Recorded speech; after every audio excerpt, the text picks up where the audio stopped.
Live plus recorded स्वरूपाच्या batches आहेत. Live पण आपण शिकवतो आणि रेकॉर्डेड पण आपण शिकवतो. बॅचची फी महाराष्ट्रामध्ये सर्वात कमी आहे. 510 रुपयामध्ये अत्यंत उत्तम दर्जाच्या बॅचेस आपण उपलब्ध करून दिलेल्या आहेत. 5,000 10,000 रुपयाची फी देऊन देखील एवढं तुम्हाला शिकवलं जात नाही.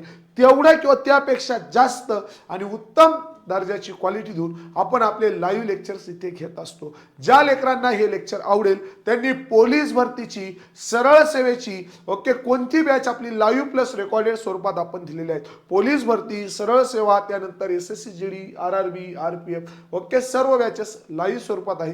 फक्त 510 रुपये फी आहेत. ऑफर सुरू आहेत. द AK अकॅडमीची ॲप डाउनलोड करा आणि बॅच जॉईन करा. अधिक माहितीसाठी 93 70 70 66 79 या नंबरवरती कॉल किंवा मला मेसेज करू शकतात. 93 70 70 66 79. तर चला विद्यार्थी मित्रांनो, वेळ वाया न घालता आपण आपल्या लेक्चरला सुरुवात करूया. वर्णमालेमध्ये आपण मागील लेक्चरला काय शिकलो होतो? स्वर आणि स्वराचे प्रकार. त्याच्या आधी आपण मराठी वर्णमाला शिकलो होतो. एकदा आपण शॉर्टकट मध्ये संपूर्ण मराठी वर्णमाला अभ्यासून घेऊयात. ओके, मला सांगा सर्वात प्रथम प्राचीन वर्णमाला किंवा त्याला आपण पारंपरिक वर्णमाला असे म्हणतो. मराठी व्याकरणामध्ये जी पारंपरिक वर्णमाला होती, त्या पारंपरिक वर्णमालेत किती वर्ण होते? 48 वर्ण होते. किती? सुरुवातीला मराठी वर्णमालेमध्ये 48 वर्ण होते. आता जी वर्णमाला आहे याला आपण आधुनिक वर्णमाला असे म्हणतो. काय म्हणतो? आधुनिक वर्णमाला म्हणतो. या आधुनिक वर्णमालेमध्ये किती वर्ण आहेत? 52 वर्ण आहे. किती? 52 वर्ण आहेत. हे दोन्ही पॉइंट सर्वांचे क्लिअर झाले. ओके, नवीन वर्णांची संख्या किती आहे? नवीन वर्णांची संख्या किती? ती 4 आहे. नवीन 4 वर्णांपैकी 2 काय रे पुराव? स्वर आहे आणि 2 काय रे पुराव? संयुक्त व्यंजन आहे. 2 काय लेकरांनो? संयुक्त व्यंजन आहे. मराठी व्याकरणातील संयुक्त व्यंजन कोणते आहे? स्वर किती आहेत मराठी व्याकरणामध्ये? 14 स्वर आहे. या 14 स्वरांपैकी ए अ हे काय? इंग्रजी स्वर आहे. ए आणि काय? अ हे इंग्रजी स्वर आहे आणि हे स्वर अरविंद भाऊ मंगरुळकर यांच्या अहवालानुसार 2009 मध्ये मराठी व्याकरणात समाविष्ट केलेले आहे. ओके, ए आणि अ याला इंग्रजी स्वर असे म्हणतो. नवीन स्वर म्हणू करे? नवीन स्वर म्हणू 100%. आणि त्यानंतर संयुक्त व्यंजने क्ष आणि ज्ञ ही आहे सबनीस काकाची पुण्याई. अरविंद मामा ए अ क्षज्ञ संयुक्त व्यंजने सबनीस काकाची पुण्याई. हे झाले संयुक्त व्यंजन, हे झाले स्वर ए आणि अ. ओके, दोन्ही पॉइंट क्लिअर झाले सर्वांचे. आता मराठी वर्णमालेमध्ये सध्या 52 वर्ण आहे. या 52 वर्णांचे 3 भागात वर्गीकरण होते. 3 भागात. पहिला जो भाग आहे कोणता? स्वर. मराठी व्याकरणात स्वरांची संख्या किती? 14. आणि स्वरांचे प्रकार किती रे पठ्यो? स्वरांचे प्रकार ऱ्हस्व स्वर, दीर्घ स्वर, संयुक्त स्वर. आणि चौथा नवीन आला इंग्रजी स्वर. इंग्रजी स्वर किती प्रकार आहे? मुख्य 3 प्रकार आहे. ओके, त्यानंतरला दुसरा प्रकार आहे स्वरादी. स्वरादी किती आहे मराठी व्याकरणामध्ये? 2. एकाच्या डोक्यावर टिंब, एकाच्या शेजारी टिंब, एकाच्या पुढे डोक्यावर, एकाच्या पुढे शेजारी. ओके, एकाच्या डोक्यावर टिंब त्याला म्हणत्या अनुस्वार. अनुस्वार. कोणावरही स्वार होतो. काय? स्वरादी. आणि दुसरा काय? स्वर. त्याच्या शेजारी टिंब, शेजारी टिंब. ओके, म्हणून दुसरे स्वरादी कोणते? त्याच्या शेजारी टिंब याला म्हणायचं विसर्ग. याला काय म्हणायचं? विसर्ग. मराठी व्याकरणात स्वरादी किती आहे? 2 आहे.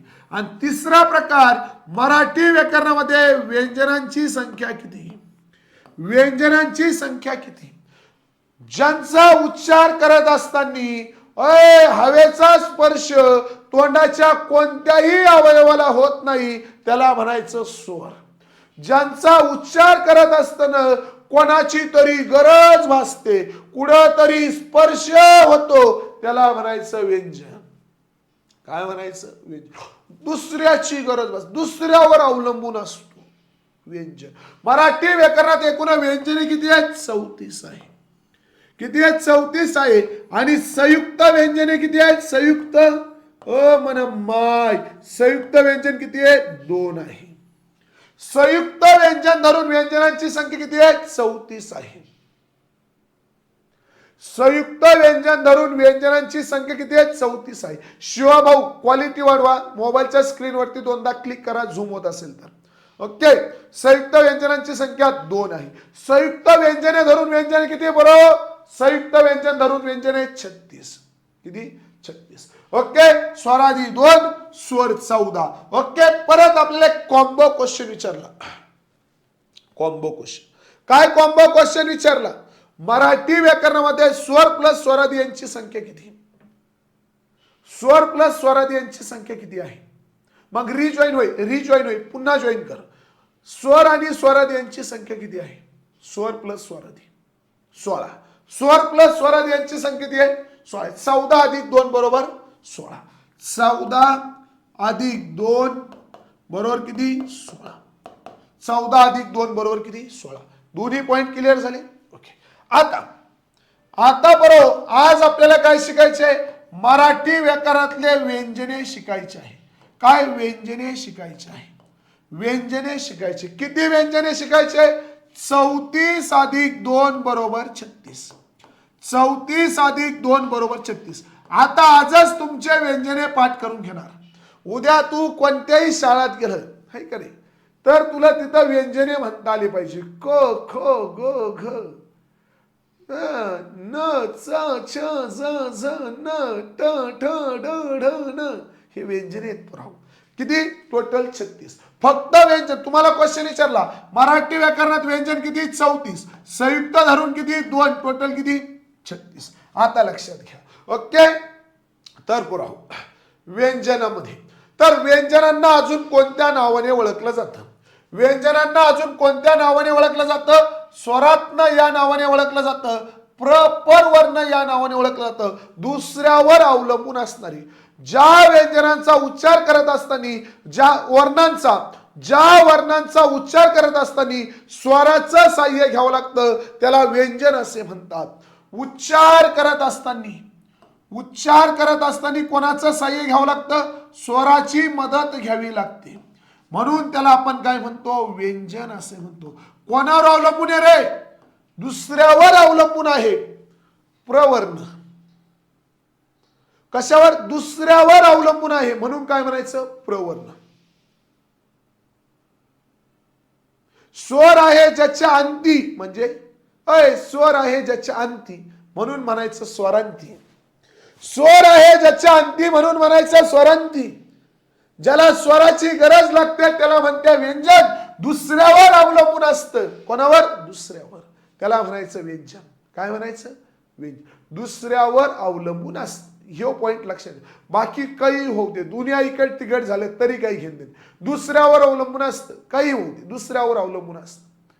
उच्चार करत असताना दुसऱ्याची मदत घ्यावी लागते, त्याला म्हणायचं व्यंजन. आता एक महत्वाची गोष्ट तुम्हाला सांगणार आहे. पराव हे व्यंजन कशासाठी वापरतात बघा.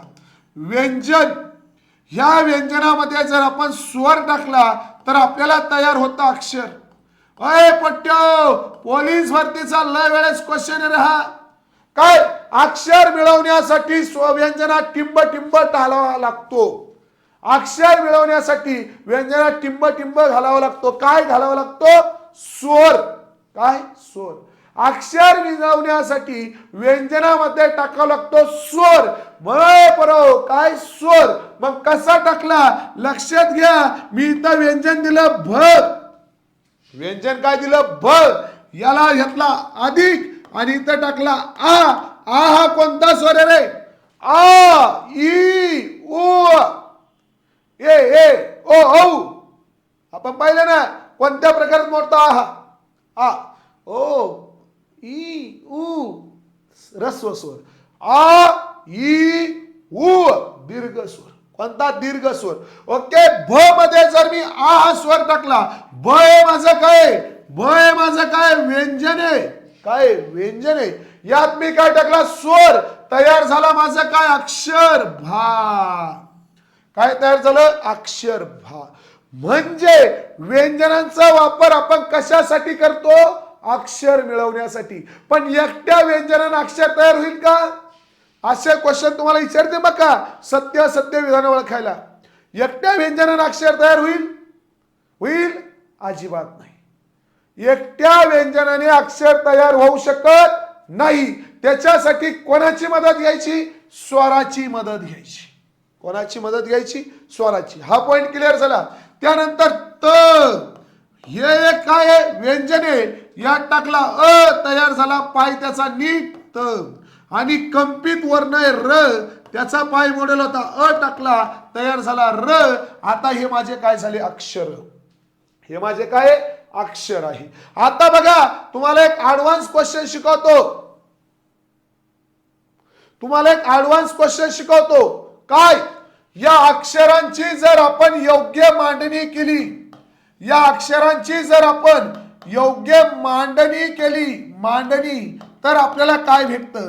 अक्षरांची योग्य मांडणी केल्यानंतर टिंबटिंबाचा लाभ होतो किंवा टिंबटिंब तयार होते. काय तयार होते, शब्द तयार होते. मग बघा भा र त तयार झाला का शब्द. शब्द मिळवण्यासाठी अक्षर लागतं, अक्षर मिळवण्यासाठी व्यंजन आणि स्वर लागतो. शब्द मिळवण्यासाठी काय लागतं अक्षर, अक्षर मिळवण्यासाठी व्यंजन आणि स्वर लागतो. व्यंजनात स्वर घातला अक्षर तयार झालं. ओके, जो दुसऱ्यावर अवलंबून असतो त्याला व्यंजन असे म्हणतात. आणि मग हे व्यंजनांचे आपल्याकडे वैशिष्ट्य आहे. बघा, उच्चार पूर्ण होण्यासाठी स्वराची गरज लागते. व्यंजन हे एक अक्षर नसून काय वर्ण आहे, काय वर्ण आहे. पाहिलेत ना आपण. ओके, किती 34. ओके, पुढे व्यंजनामध्ये स्वर मिळवला की अक्षर तयार होतं, सांगितलं आत्ताच. व्यंजनांचा उच्चार करताना हवेचा मार्ग अडवला जातो, म्हटलं मगाशी. काय, व्यंजनांचा उच्चार करत असताना हवेचा मार्ग तोंडामध्ये कुठेतरी अडवला जातो. क ख ग घ. एक काम कर, इथं धर, इथं इथं, हे काय तुझा कंठ आहे, कंठ इथं पकड आणि मग क ख ग घ. हाताला मुंग्या त्या का.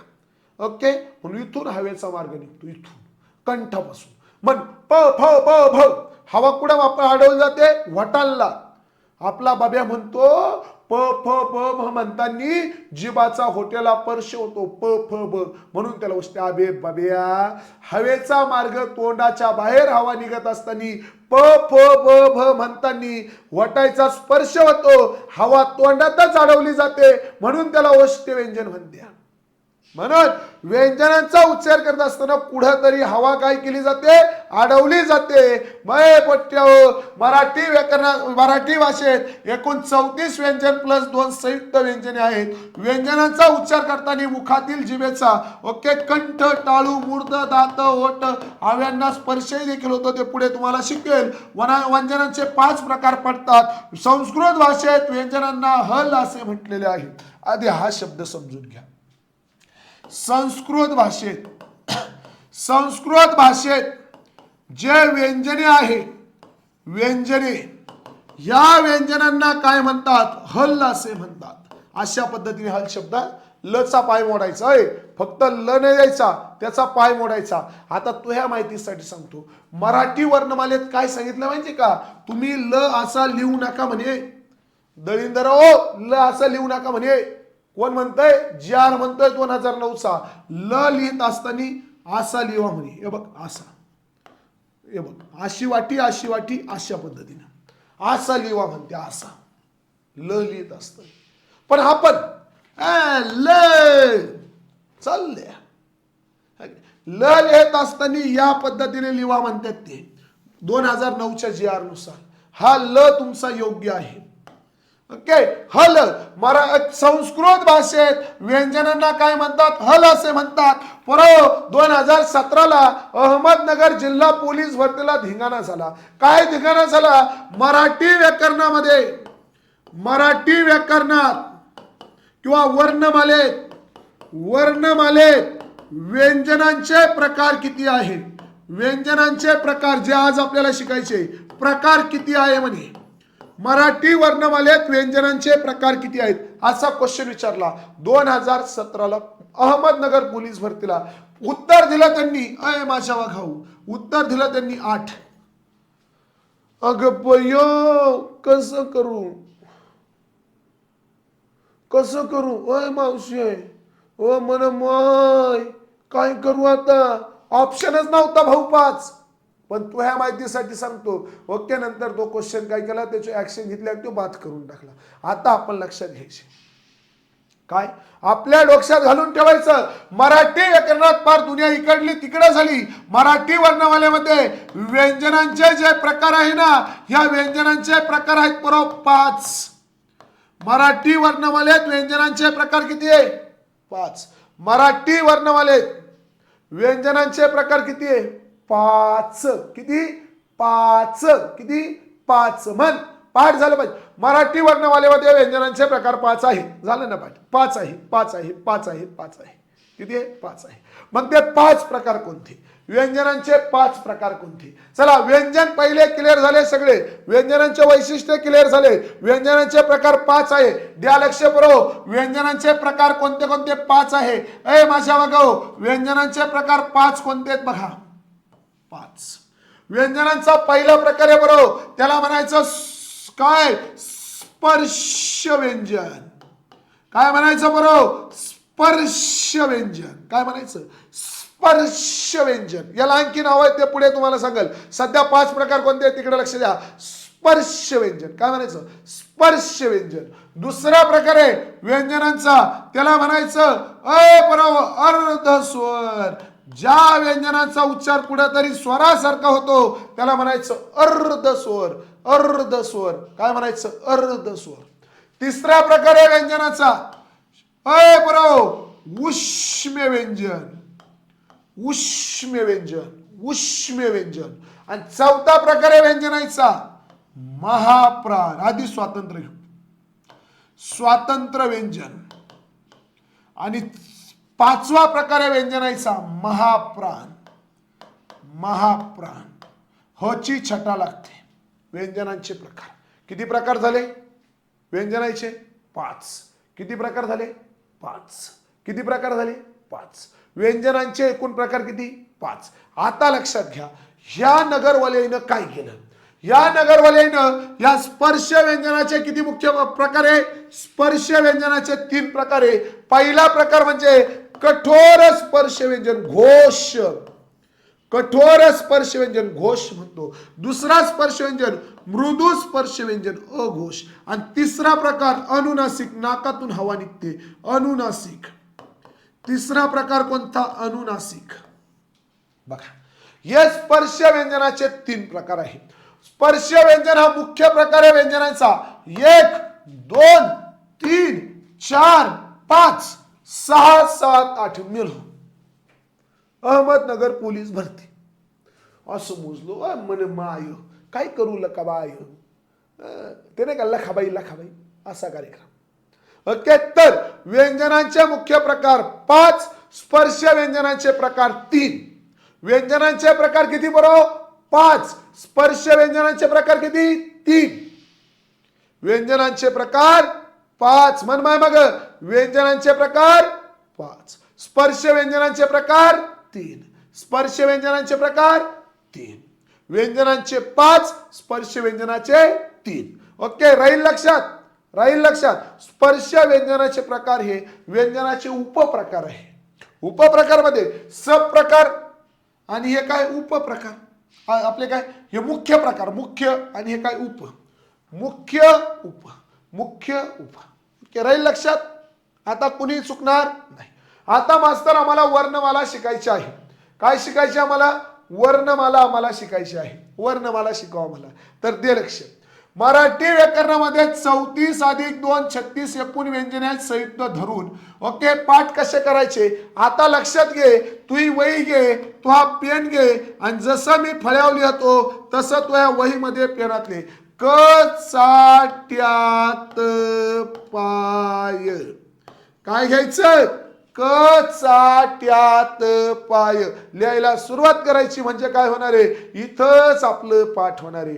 उद्या तुम्ही जर कुठं मास्तर झाले, शाळा मास्तर आहे की नाही, तसं तुम्हाला पोलीस व्हायचंय, काहीला झेडपीत जायचंय, बरं की नाही, काही शाळा मास्तर होईल, आपली तावडी शाळेची मॅडम होईल, मॅडम आहे की नाही, शाळेची मॅडम. गुड मॉर्निंग बाई. आता नाही म्हणते थोकेड बाई, आता बाई म्हणती नाही. क चाट्यात पाय काय म्हणायचं? क चाट्यात पाय. क चाट्यात पाय. मेघाताईला असत अनुभव आहे की नाही, मेघाताई आहे ना शाळेची मास्तर. क चाट्यात पाय. क म्हणजे क गट, च म्हणजे च गट, ट म्हणजे ट गट, त म्हणजे त गट, प म्हणजे प गट आणि य रे लवकर ते तुला पुढे शिकीन भाऊ. य रे लवकर. ओके. तर बघा क गट. आता तुम्ही जर हे गटानुसार जर पाठ केले ना तर काय होईल माहिती का? आपल्याला पुढे व्यंजनांचा उच्चारानुसार प्रकार पडतात ना. कंठ्य व्यंजन, ओष्ठ्य व्यंजन, मूर्धन्य व्यंजन, तालव्य व्यंजन, दंत तालव्य व्यंजन, दंत व्यंजन. तर ते आपल्याला तिथं ओळखायला सोपं जातं जर आपण या पद्धतीने पाठ केलं तर. ओके. त्यामुळे असंच पाठ करायचं सर्वांनी. कोणाकोणाची वर्णमाला पाठी हातवर करा. वर्णमाला सगळी पाठी 36च्या 36 व्यंजन मास्तर झोपातून उठवलं तरी सांगू शकतो. चल बराबर बराबर बराबर. ओके. तर बघा क गटामध्ये क गटात येतो पहिला क, दुसरा येतो ख, तिसरा येतो ग, क ख ग घ, क ख ग घ. 4 झाले का? क ख ग घ. ओके. व्हाईट पेन वापरतो थोडा म्हणजे स्पष्ट दिसेल. पहिला येतो क, दुसरा येतो ख, तिसरा क ख ग ख आणि इथं द्यायचा असा आणि ते खाली टिंब, इथं समोर टिंब आणि दिली रेषा. याला म्हणायचं ड नाही न. काय म्हणायचं? न. काय म्हणायचं? न. ओके. त्यानंतर च गट. च गटाचे पाठ करा. च रे चमच्याचा, च छ, ज झ आणि तू या भाषेत तू याला म्हणतो ना त्र, तर याला त्र नाही म्हणायचं, याला नच म्हणायचं. त्यानंतर ट गटाचा.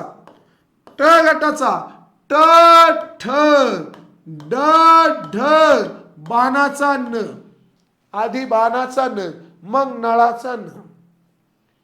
सर माझं नाव नाही येतो. ओके तावडे मला व्हॉट्सअपला मेसेज कर लेक्चर झाल्यानंतर. ओके. ट ठ ड ढ न, ट ठ ड ढ न. त्यानंतर त गत. त थ द धरणाचा ध नळाचा न. त्यानंतर प पप्पाचा, फ फणसाचा, प फ ब भ म मगरीचा. ओके. आता इथपर्यंत थांबा. दम लागला ना आपल्याला? आता थांबा. ओके. क पासून म पर्यंत लिहिले हे 25 झाले. किती झाले? 25 झाले. किती झाले? 25 झाले. आता लिहायचा येचा. य. ओके. र ल य र ल व. त्यानंतर इथे लिहितो श श स, श श स, श श स. त्यानंतर इथे लिहितो ह ळ, इथे लिहितो क्ष आणि त्याचा जोडीदार न्य. झाले का 36? झाले का 36? 36 व्यंजने झाली. य र ल व श श स ह ळ क्ष ज्ञ. 36 व्यंजन. ओके. कोणत्या धरून? संयुक्त धरून. तशा व्यंजन किती आहेत? 34. आता महत्वाच्या गोष्टी ऐकायच्या. एक एक पॉइंट लक्षात ठेवायचा बाबा. पहिला पॉइंट तुम्हाला शिकवायला सुरुवात करत आहे. आधी ही वर्णमाला समजून घेऊ मग याचा प्रकार आपल्याला समजायचे. एकूण व्यंजन किती? 34. संयुक्त व्यंजन धरून विचारले तर 36. क्वेश्चन विचारला काही झालं, एकूण व्यंजनांची संख्या किती? 34. संयुक्त व्यंजन धरून व्यंजनांची संख्या किती? 36. दोन्ही पॉइंट पाठ करून ठेवायचे. आता एक एक पॉइंट पट्ट्यावर तुम्हाला सांगतोय. आता असं गपचूप गपचूप नाही का ऐकायचं. ते नाही का गाणे गुपचूप गुपचूप आहे की नाही, तसं गपचूप गपचूप एक एक गोष्ट डोक्यात फिट्ट करायची. पहिली गोष्ट आता तुम्हाला सांगतो. पेन चेंज करतो म्हणजे आपल्याला काय होईल? लक्षात येतील झपा झपा झपा झपा. चला तर पोरांनो, मराठी वर्णमालेमध्ये ळ नावाचं व्यंजन हे शेवटचं व्यंजन आहे, शेवटचे व्यंजन आहे. मराठी वर्णमालेत शेवटचे व्यंजन कोणते? ळ व्यंजन हे शेवटचे व्यंजन आहे. ळ मोज 34 वारत्या. ळ काय? शेवटचं आहे. ळ काय? शेवटचं आहे. अजून ऐक, ळ हे असं वर्ण आहे किंवा ळ हे असं व्यंजन आहे ज्याला ना घरवाली ना बहारवाली, अकेला है मिस्टर खिलाडी. कोण? ळ. कोणीच नाही भाऊ, ना घरवाली ना बहारवाली, अकेला है मिस्टर खिलाडी. कोणता? ळ. म्हणून याला म्हणायचं द्रविडियन व्यंजन. याला क्ष आणि ज्ञला आपण एका बाजूला फेकू रे. क्ष आणि ज्ञला काय करू? एका बाजूला फेकू, म्हणजे यांचे आपल्याला काय करतील?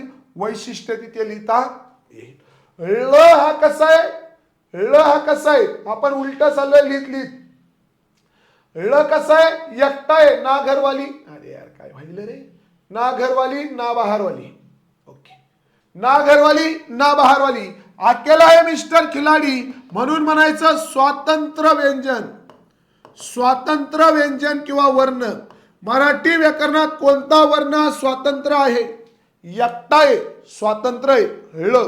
आणि तिसरं याचं वैशिष्ट्य, हा मराठी व्याकरणात जसं ए आणि अ, ए आणि अ जसं इंग्रजी मधून घेतलंय, ए अ इंग्रजीतून घेतलंय, तसा ळ हा द्रविडियन भाषेतून घेतलाय.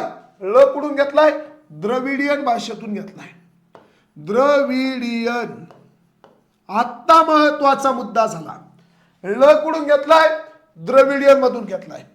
पारंपरिक मराठी वर्णमालेमध्ये, चला बरोबर, पारंपरिक मराठी वर्णमालेत वर्ण किती? स्पीड मध्ये मराठी वर्णमालेचे वर्ण किती? 48. किती? 48. त्यापैकी एक गेला ळ, राहिले किती? 47. त्यापैकी एक कोणता गेला? ळ. ळ कोणता आहे? द्रविडियन. तर हे 47 हे संस्कृत. कोणते बरो? अय पट्ट्यो, कोणते? संस्कृत. मराठी वर्णमालेमध्ये संस्कृत भाषेतून आलेल्या वर्णाची संख्या हाना. आपल्याला फक्त एकच माहित होतं, द्रविडियन भाषेचं 2011चं TCSचं आणि 2017चं पोलीस भरतीचं. द्रविडियन भाषेचं वर्ण कोणतं? मला हे तर माहितच नव्हतं बाबो. 47 संस्कृत भाषेचे. इथपर्यंत सर्व आले? यस. ओके, सर्वांच्या लक्षात येत आहे? एकदा मला सांगा.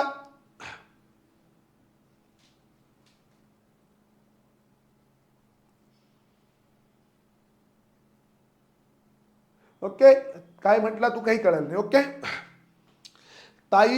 ताईचा मोबाईल असल्यामुळे युट्यूबला माझे नाव सेव्ह आहे सर, माझ्याकडे मोबाईल नाही. ओके, काही टेन्शन नाही शिवा.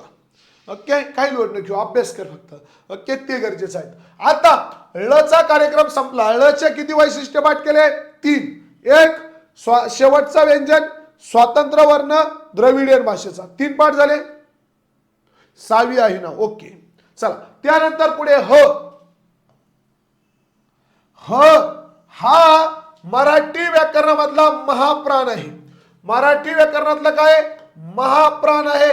क्वेश्चन विचारला तो, मराठी व्याकरणामधला सर्वात मोठा महाप्राण कोणता? सर्वात मोठा महाप्राण कोणता? एकूण 14 महाप्राण आहेत, ते आपण प्रकारात बघणार आहे. सध्या आपण महत्वाचे वैशिष्ट्य बघतोय. सर्वात मोठा महाप्राण कोणता? सर्वात मोठा ह. मराठी व्याकरणातला सर्वात मोठा महाप्राण कोणता? ह. सर्वात मोठा महाप्राण कोणता? ह. त्यानंतर र. कुठे गेला? र. मन बर र. ऐ र म्हणणार. र. र म्हणणार. म्हणला का र? तावडीचा मोबाईल कसा घरी असल्यावर गुर्र गुर्र गुर्र वाजतो फोन आल्यावर. मग त्याच्यात नंबर सेवा असते, *1 *2 *3 *4 आणि बूम *5. तसं काय होतं? र. गुर्र वाजतो. र काय होत? तोंडात कंपन होतं, म्हणून याला म्हणायचं कंपित वर्ण. मराठी व्याकरणाचा कंपित वर्ण कोणता आहे? र. आणि एक महत्वाचं वैशिष्ट्य काय, खालीलपैकी कोणत्या वर्ण किंवा व्यंजन दांडी नाही. दांडी नसलेला वर्ण व्यंजन कोणतं, वर्ण व्यंजन कोणतं, कोणताही शब्द वापरू शकता दोघीपैकी. दांडी नसलेला व्यंजन कोणतं, दांडी नाही त्याला, दांडी.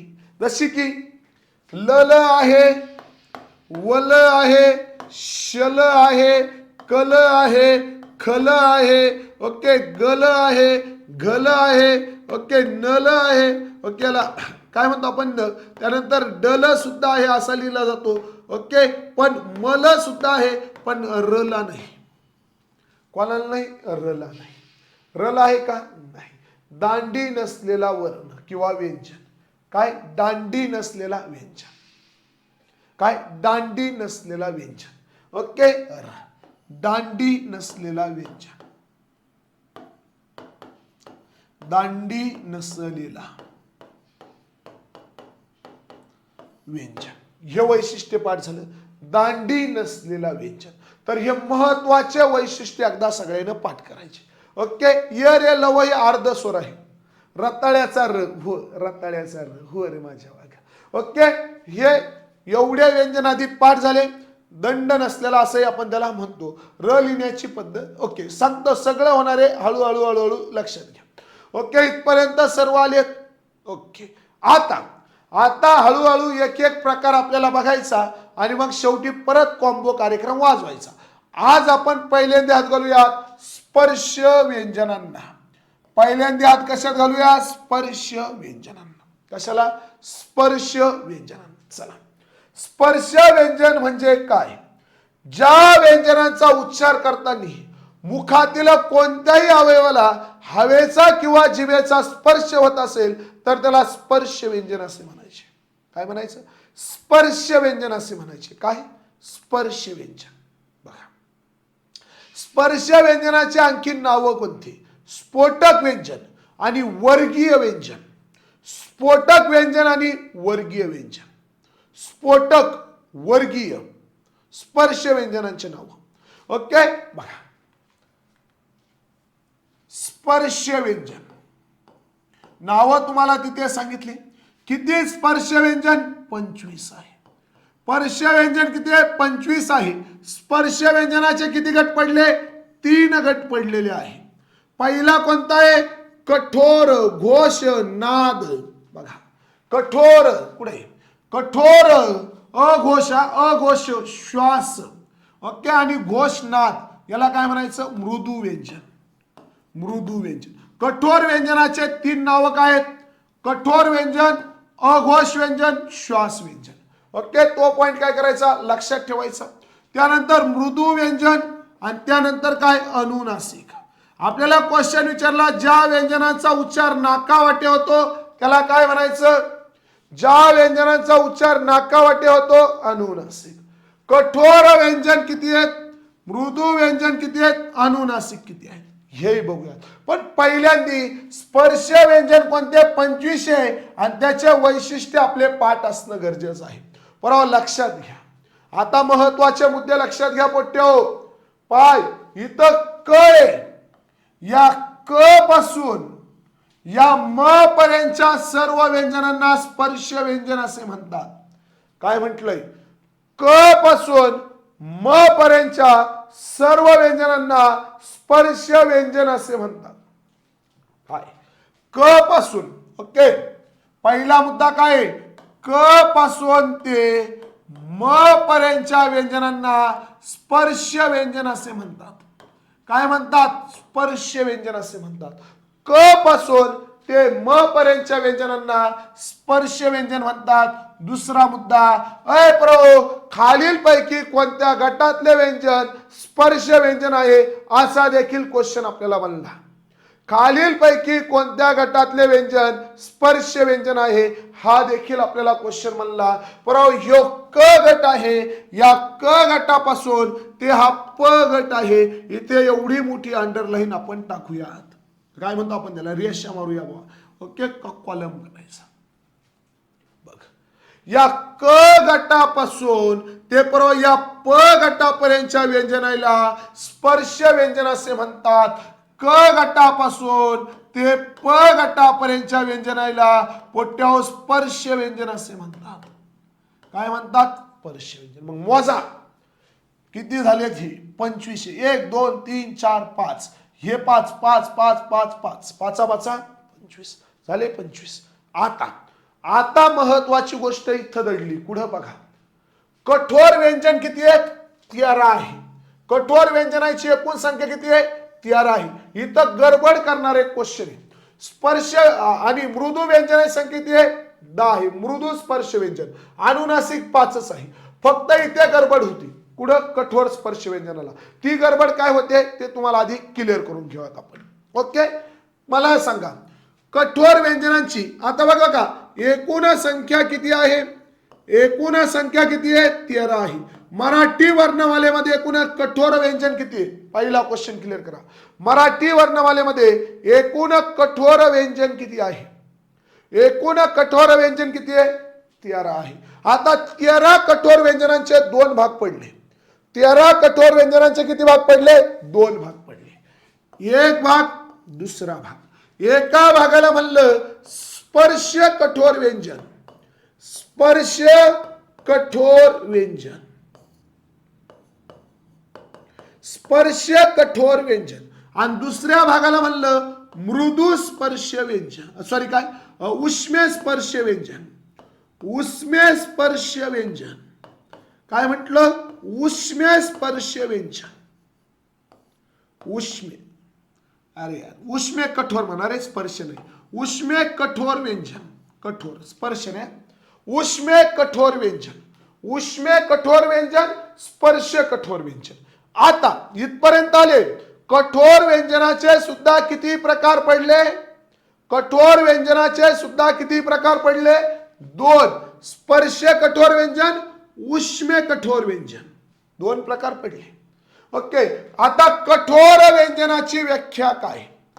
कठोर व्यंजनाची व्याख्या काय?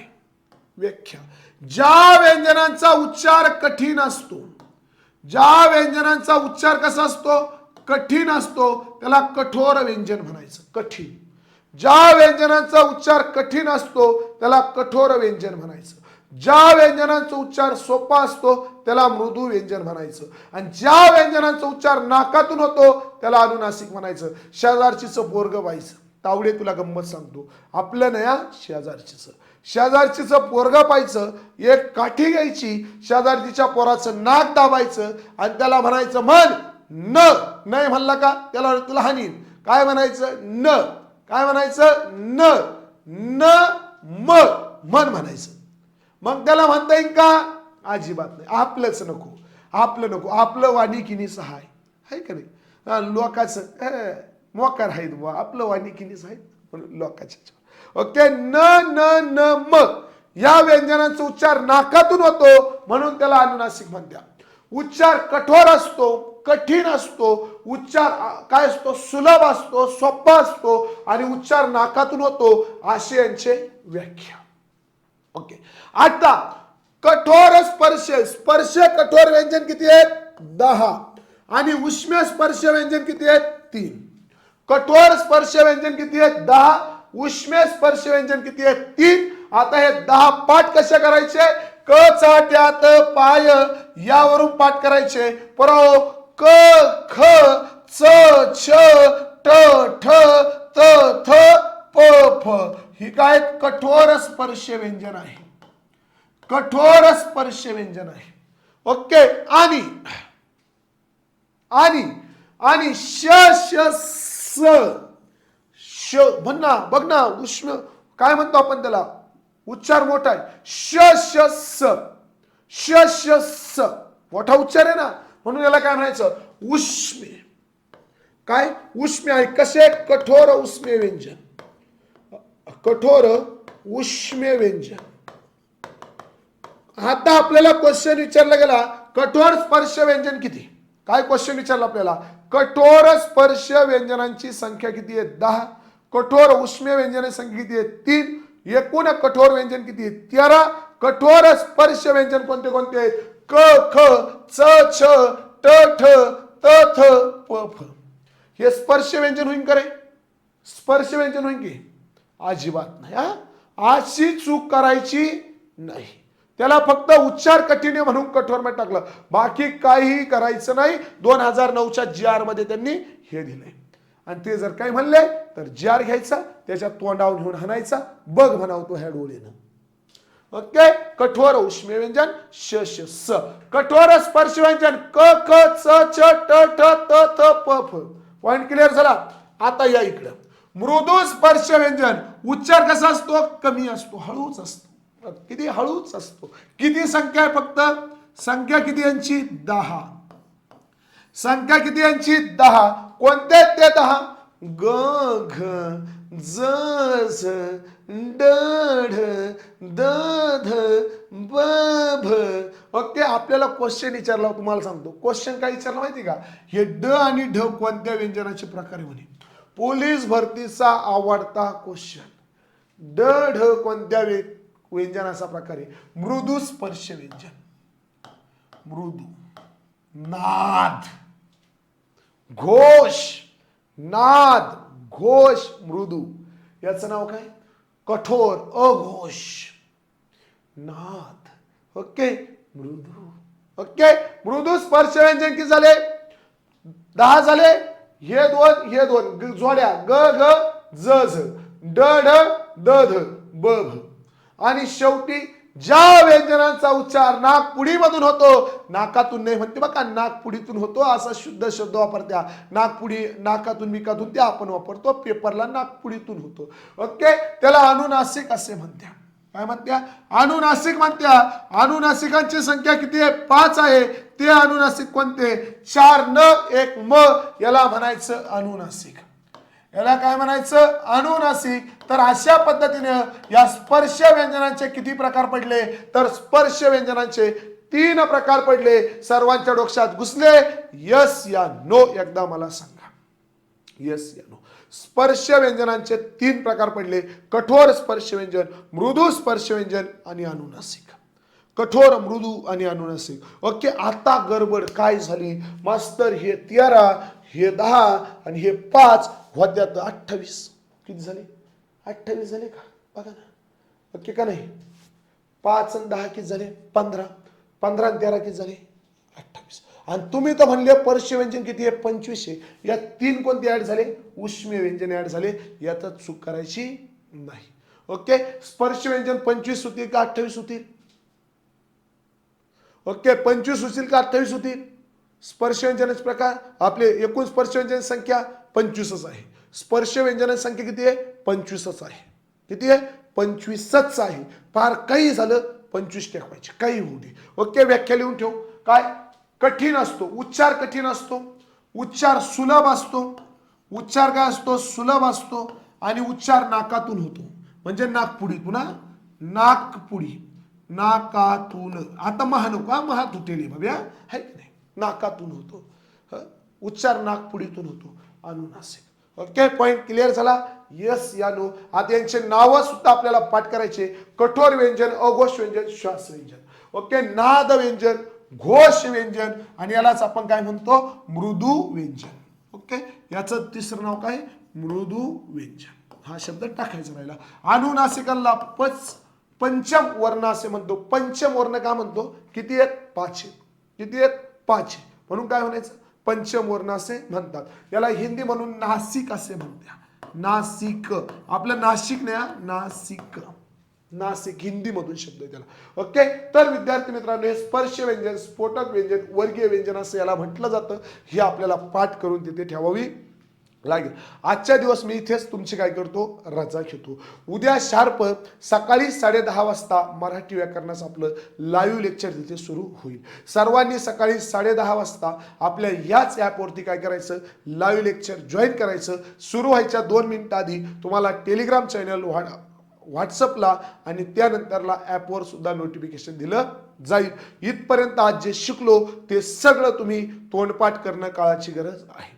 ओके, सर्वांना समजलं? यस या नो एकदा मला सांगून द्या. आणि छोटंसं लेक्चर 45 मिनिटाचं आपण यूट्यूबला सुद्धा टाकू, त्या मुलांनाही कळू द्या आपली क्वालिटी कशी आहे. ओके, आपल्या मित्रांना पण सांगा बॅच घेऊन टाका म्हणा, खूप सुंदर कार्यक्रम सुरू आहेत. ओके, चला तर विद्यार्थी मित्रांनो, भेटूया उद्याच्या लेक्चरमध्ये. उद्या पहिलं लेक्चर आपलं मराठीचं राहील. राहिलेले व्यंजनांचे प्रकार आणि व्यंजनांच्या प्रकारावरती प्रश्नसंच असं आपण उद्या तिथे बघूयात.